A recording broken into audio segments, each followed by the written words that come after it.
네, 자, 돈봉투 만찬에 연루된 이영렬 전 서울중앙지검장과 안태근 전 법무부 검찰국장에게 면직 징계가 청구됐습니다. 이 전 지검장은 청탁금지법 위반 혐의로 검찰 수사도 받게 됐는데요. 더군다나 돈봉투 만찬 사건 감찰 발표 하루 만에 검찰 고위직의 문책성 인사가 전격적으로 단행됐습니다. 검찰개혁에 시동이 걸렸다는 분석입니다. 최재민 선임 기자 연결해서 돈봉투 만찬 사건의 감찰 결과, 또 이에 따른 파장에 대한 얘기 좀 더 자세히 들어보겠습니다. 자, 최재민 기자 나와 있습니까? 네, 사회부입니다. 예, 먼저 이영렬 전 서울중앙지검장과 안태근 전 법무부 검찰국장, 자, 만찬장에서 모두 돈봉투를 검찰 후배들에게 돌렸는데요. 이영렬 전 서울중앙지검장만 청탁금지법을 위반했다, 이렇게 본 이유는 어디에 있습니까? 네, 이영렬 전 지검장은 법무부 검찰과장과 형사기획과장에게 각각 100만 원의 돈봉투를 지급하고 1인당 9만 5천 원의 식대를 제공해서 두 사람에게 각각 109만 5천 원의 금품을 제공했습니다. 이른바 김영란법은 공무원이 금전 거래를 한 때는 대가성이 없더라도 금액이 100만 원 이상이면 처벌 대상입니다. 다시 말해서 이 전 지검장이 상급기관인 법무부의 과장들에게 100만 원이 넘는 금품을 제공한 건 김영란법이 정한 한도를 넘어 위법이라고 본 겁니다. 하지만 안 전 국장이 중앙지검 1차장과 부장검사 5명에게 각각 70만 원에서 100만 원의 돈봉투를 수사비 명목으로 준 건 김영란법 위반이 아니라고 봤습니다.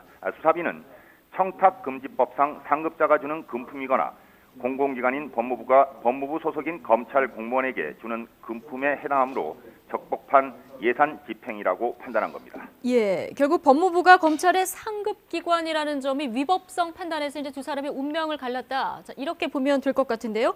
그런데 안 전 국장, 불법은 저지르지 않았지만 이 전 지검장과 함께 면직이 청구됐습니다. 이건 어떻게 봐야 합니까? 네, 상급기관으로서 수사비를 준 건 자체는 문제가 되지 않지만 수사비를 준 시간과 장소가 부적절했다고 봤기 때문입니다. 검찰 관계자는 저녁 회식 자리에서 또한 술자리에서 국민 보기에 개인적인 자리로 보이는 방식으로 준 게 문제라고 지적했습니다. 그러면서 더 나은 방식이 있었다고 본다고 덧붙였습니다.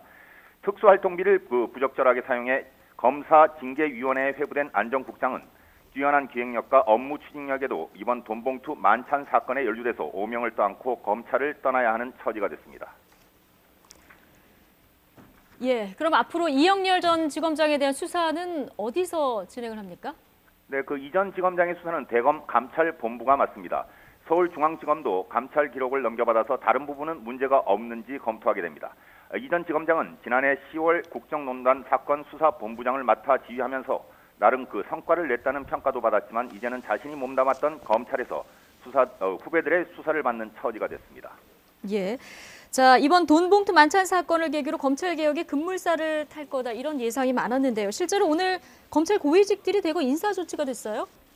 네, 감찰 발표 하루 만에 전격적인 검찰 고위직 인사가 단행됐습니다.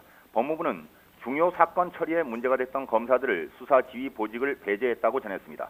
우선 우병우 전 수석의 개인 비위 의혹 수사를 지휘했던 윤곽근 대구 고검장이 법무연수원 연구위원으로 사실상 좌천됐습니다. 이른바 검찰 빅4 가운데 한 자리를 맡았던 정점식 대검 공안부장도 법무연수원 연구위원으로 발령이 났고요. 김진모 서울 남부지검장과 전현준 대구지검장도 역시 법무연수원 연구위원으로 인사조처됐습니다. 또한 이른바 정윤회 문건 수사를 지휘한 실무 책임자였던 유상범 창원지검장은 광주 고검 차장 검사로 옮기게 됐습니다. 예. 자, 문재인 정부가 검찰의 중립성 확보를 위해서 인적 쇄신을 강조를 했었고요. 또 정치적 논란을 부른 수사를 지휘한 검사들에게는 직격탄이 떨어질 거다, 이런 예상이 사실 있어 왔는데 이게 오늘 전격적으로 이루어졌다, 이렇게 볼 수 있을 것 같고요. 검찰 인적 쇄신이 시작된 셈인데 앞으로 또 어떤 변화가 검찰에 있을까요? 네, 국정기획자문위원회에서 다뤄지는 법무부 탈검찰화 방안가요. 검사장 수 축소가 다음 수순으로 보여집니다. 또한 문 대통령의 대선 공약이자 가장 굵직한 구조개혁인 고위공직자 비리수사처 신설과 검경 수사권 조정도 본격적으로 논의될 것으로 보입니다. 이와 관련해서 경찰은 수사와 기소 분리 이후 제기될 수 있는 경찰권 남용 우려에 대비해서 제도와 조직 개편안 마련에 이미 착수해서 검찰은 이래저래 내후 외환에 시달릴 것으로 보입니다. 예, 최재민 기자. 자, 이번에 문제가 된 특수활동비 손질도 좀 불가피하겠죠? 네, 특수활동비는 검찰의 수사나 범죄 정보, 첩보 수집 활동에 쓰는 경비를 말하는데요. 지난해 법무부에 배정된 특수활동비는 287억 원으로 이 가운데 대부분을 검찰이 사용한 것으로 알려졌습니다.